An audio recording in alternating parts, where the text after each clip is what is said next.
Oktober 2024 ini pasti nggak tercapai.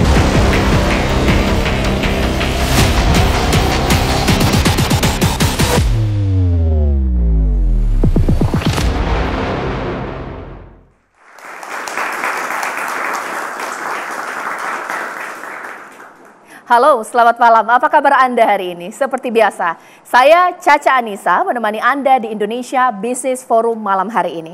Benar sekali pemirsa, 6 bulan lagi kira-kira, bahwa tanggal 18 Oktober tepatnya, seluruh pelaku usaha wajib memiliki sertifikat halal. Betul sekali.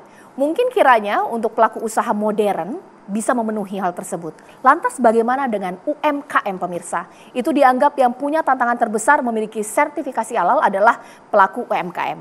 Pertanyaannya, apa urgensinya? Mungkinkah diberlakukan? Apa tantangannya? Dan apakah bisa tepat waktu 18 Oktober seluruh pelaku usaha di Indonesia punya sertifikat halal?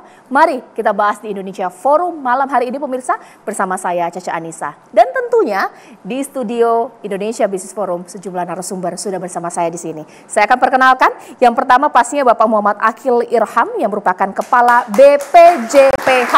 Assalamualaikum Pak. Waalaikumsalam warahmatullahi wabarakatuh. Dan di sebelahnya Pak Sapta Nirwandar, Ketua Indonesia Halal Lifestyle Center. Assalamualaikum. Waalaikumsalam. Di sebelah kiri saya Bapak Muhammad Firdaus, Asisten Deputi Kementerian Koperasi dan UKM. Dan juga Pak Haryadi Sukamdhani, Ketua Umum Perhimpunan Hotel dan Restoran Indonesia. Selamat malam Mbak. Pemirsa, Anda pasti bertanya-tanya, untuk apa sih aturan ini? 18 Oktober seluruh pelaku usaha harus punya sertifikat halal. Lebih lengkapnya kita simak informasi berikut ini.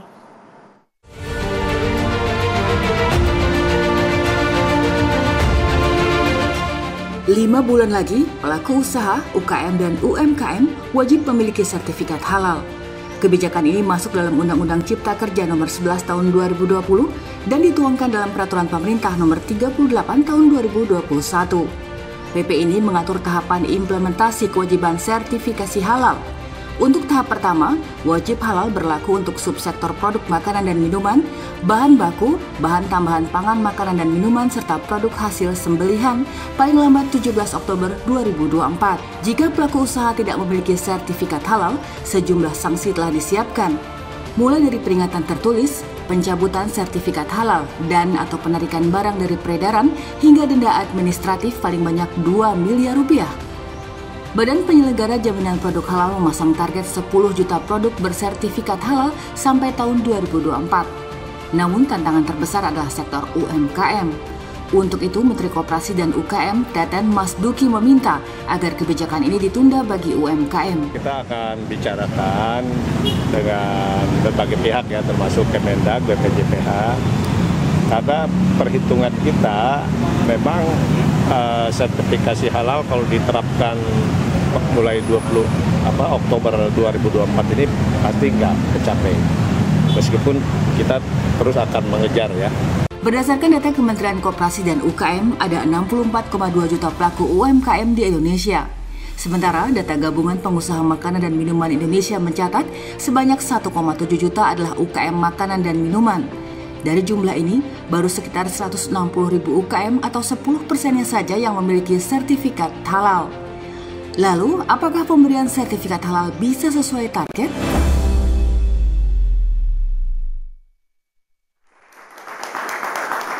Kalau jajanan di kaki lima, saya suka banget cilok, seblak, marding. Tapi bayangkan kalau saya nanti ke depan 6 bulan lagi, kalau beli makanan itu harus tanya dulu, Pak, ada sertifikat halalnya tidak? Nah, itu mungkin jawaban-jawaban yang harus kita tanya kepada, pertama kali saya mau tanya kepada Pak Akil Irham. Pak, seperti itukah bahwa seluruh pelaku usaha tanpa terkecuali di 6 bulan ke depan harus punya sertifikat halal? Ya, kewajiban sertifikasi halal untuk tahap pertama khusus untuk makanan minuman ya, dan hasil sembelihan dan jasa sembelihan. Selain itu belum dikenakan kewajiban ya.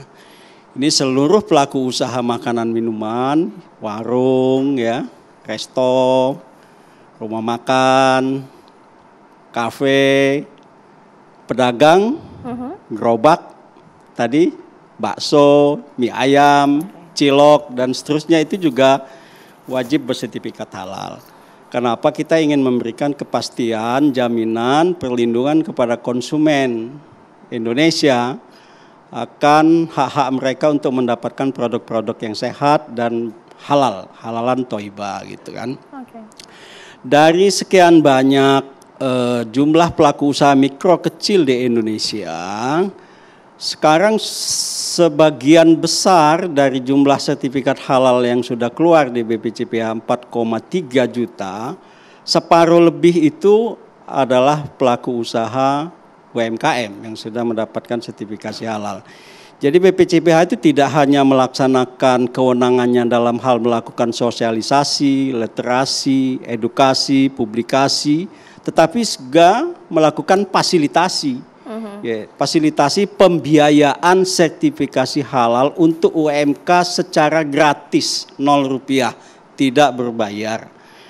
Yang diambil dari anggaran BPCPH. 2023 kemarin ada 1 juta kuota sertifikasi halal untuk UMK. Pedagang gerobak, cilok, kalau kita lihat di lapangan sudah banyak juga di antara mereka yang sudah bersertifikat halal.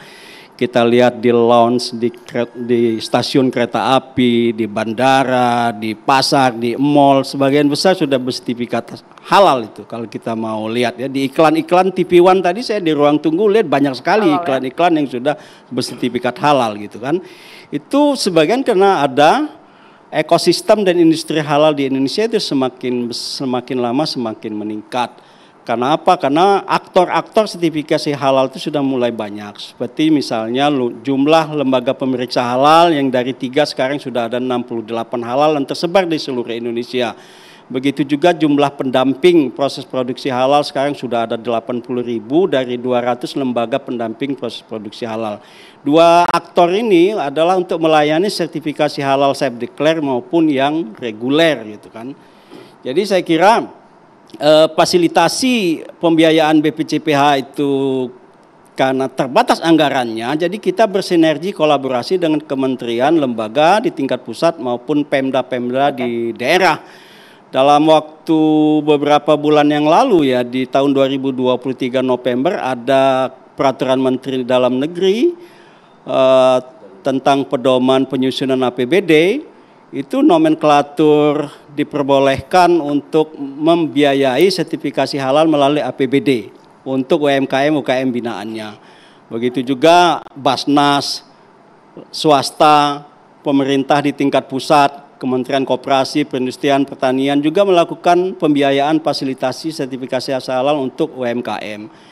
Jadi ikhtiar pemerintah bukan hanya ngomong doang, sosialisasi, literasi gitu kan, publikasi, tetapi juga membiayai. Untuk apa? Untuk melakukan proteksi dalam tanda petik. Karena yang wajib halal itu bukan hanya yang domestik, tapi setiap produk yang masuk beredar dan diperdagangkan di wilayah Indonesia 18 Oktober itu nanti juga wajib halal. Jadi produk-produk yang masuk dari luar negeri wajib bersertifikat halal juga.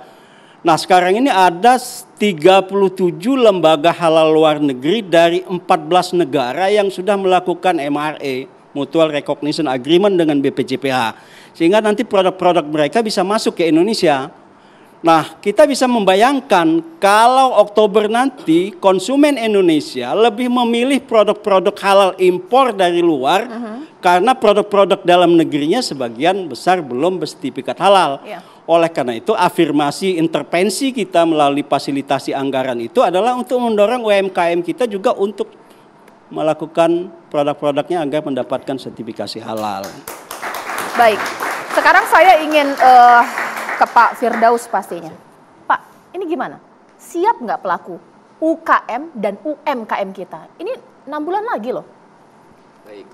Kalau kita melihat tadi dari penjelasan Pak Akil bahwa memang kami di pemerintah tingkat pusat juga turut mendukung bagaimana tadi supaya pencapaian tanggal 18 Oktober tadi begitu ya. Memang kondisi saat ini memang masih banyak UMKM khususnya produk makanan minuman yang belum memiliki sertifikat halal. Tadi Pak Akil katakan bahwa saat ini sudah 4,3, padahal di Februari kemarin masih 3,8 juta. Jadi sudah meningkat terus 2 bulan saja sudah meningkat sekitar berapa ratus ribu itu.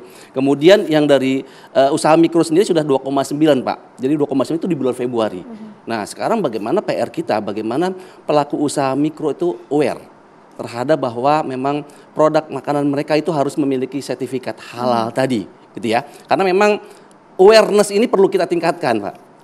Ya, jadi kalau kita lihat pelaku usaha mikro itu masih banyak yang belum paham terkait bagaimana proses membuat atau mendapatkan sertifikat halal tadi.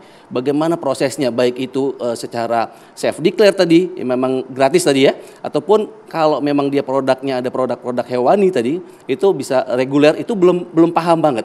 Kemudian juga dari sisi mikro sendiri itu kalau kita melihat banyak ada beberapa yang harus kita tantangan ya terkait dengan bagaimana dari sisi hulunya, kalau saya lihat gitu ya. Di sisi hulunya misalkan produk hewani tadi. Ini ya. Ini masih banyak RPH, rumah potong hewan yang belum memiliki sertifikat halal tadi. Kalau ini sudah bisa punya sertifikat halal, itu nanti bisa kita dorong ke arah self declare semua.